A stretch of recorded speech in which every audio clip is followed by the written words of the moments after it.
Now, I can't speak for every investor out there, but I love having Nadaq-100 exposure through a high income strategy inside of my long-term portfolio. And this is because by having Nadaq-100 exposure, plus with the use of options, there's a ton of income and upside to be had, which is why names like JEPQ, QQQI, and GPIQ have been and will be my portfolio for a long time. But what if I told you there's a brand new ETF that just came out as of recent that, because of its unique strategy, a lot of investors are saying has the potential to not only also offer Nadaq-100 high income exposure, but even to potentially outperform names like these? In this video, I want to go over this ETF, share with you guys what it is, what it has to offer, and try to come up with a conclusion on if or if not this ETF is worth buying into. So if this sort of thing interests you at all, make sure to stick around, drop a like down below, and let's get right into it. My A to Z dividend investing ebook has already helped countless dividend investors get started with their journey. And my custom dividend tracker, the one I use all the time on my videos, has also helped so many investors stay organized and has actually helped them see their dividend income grow. Well, today I have something even better for you guys. When you click the first link down below in my description and you grab my A to Z dividend investing ebook, today you're not only going to get the ebook, but you're also going to be getting the custom dividend tracker, which you can use to track your own dividend income ongoingly, get direct access to my personal email where you guys can email me any questions regarding dividend investing. You're also going to receive a link to view all of my holdings inside my 7-figure dividend portfolio and see all the positions I add and take away ongoingly. And you're going to get for absolutely free my brand new high yield dividend investing ebook, where I show you the power of maximizing some of these high yielding ETFs and teach you everything there is to know about that also. This is going to be your one shot to grab everything inside of one single bundle, but you got to move quick because I'm not going to offer this for long. Now, with all that, let's get back into the video. Now, the ETF I'm talking about is TDAQ or TDAQ, the Tap Alpha Innovation 100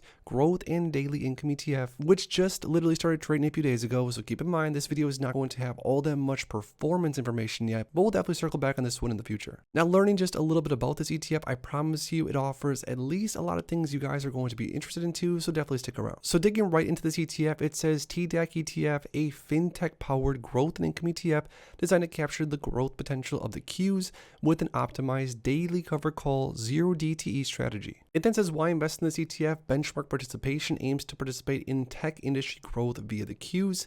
Number 2, high income potential, sells daily 0 DTE options with the goal of generating high levels of income. Number 3, enhanced return potential, seeks to capture returns that longer dated cover call strategies might sacrifice. And number 4, reduce volatility, aims to reduce volatility and account for risk with execution. Now, the objective says the Tap Alpha Innovation 100 Growth and Daily Income ETF, the funds, seeks current income while maintaining prospects for capital appreciation. The fund's secondary investment objective is to seek exposure to the performance of the Invesco QQQ Trust Series 1, subject to a limit on potential investment gains. They then go on to show how in most market conditions, this strategy could outperform. It says historically covered call strategies have outperformed their underlying securities in bear, range-bound, and moderate bull markets, but lag during strong bull rallies when securities frequently and sharply exceed the strike prices. We believe a daily cover call strategy allows for more frequent adjustments, aiming to enhance performance over long-dated approaches.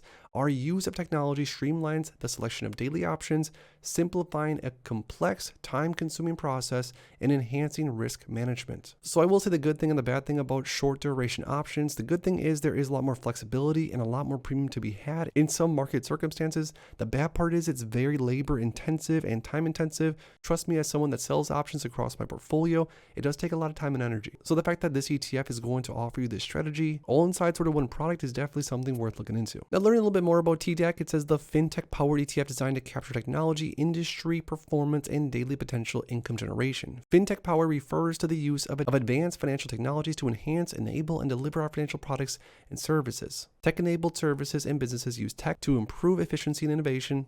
They can include a combination of human expertise and tech to streamline processes, increase accuracy, and provide new insights. And I will say as a side note, I like how this ETF has really broke it down very much so in detail on their website and on their facts page, because this is a little bit complicated. It says first, growth, direct exposure to the largest and most liquid technology index tracking ETF in the world, the Invesco QQQ Trust, for consistent capital appreciation opportunities. Number 2, income generation. Our strategy identifies and analyzes various dynamic parameters, increasing the potential for consistent additive income generation. It then says maximize time decay by running call options each trading day that expire the same day. TDAQ seeks to capitalize on rapid time decay inherent to 0 DTE option positions. Next, reduce time risk. The daily expiration of option minimizes prolonged market exposure, seeking to reduce unfavorable shifts in the underlying security. And lastly, flexibility. It says as market conditions change, so does the fund's positions, offering the best chance to participate in both the underlying securities performance and simultaneous harvesting of daily option premiums. Now, I absolutely love being a retail investor these days because there's so many different products coming out so frequently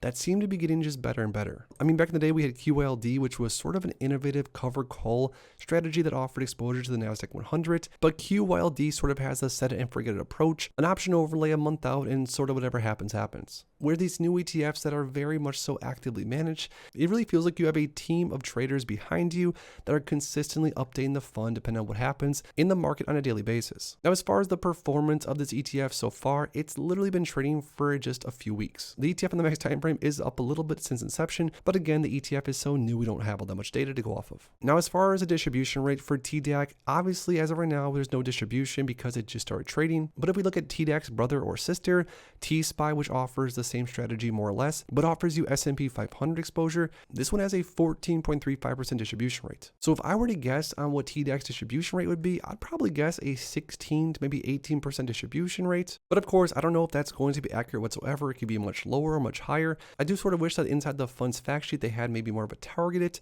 distribution rate, but again, we can kind of go off of the other one and get a little bit of an idea of what we're considering. Now, the last thing I want to talk about is if or if not, I would add TDAQ to my portfolio. As you guys know, I love having S&P and Nasdaq exposure through high income strategies. I own tons of names like the ones I talk about all the time on my channel. And because this ETF also offers that Nadaq-100 high income exposure, but does so a little bit differently with the short duration options, I definitely would consider adding some of this to my portfolio. I'm not 100% certain yet. I'd like to see it trade a little bit longer, but I want to hear from you guys down below. Would you personally add any of the TAP Alpha Innovation 100 growth and daily income ETF to your portfolio? Whether it's yes, whether it's no, let us know down below in the comments. If you guys enjoyed this video, make sure to please drop a like in it, subscribe, and I'll see you in the next one. Thanks as always for stopping by, and if you are interested in investing, make sure to check out these recent videos I posted right here.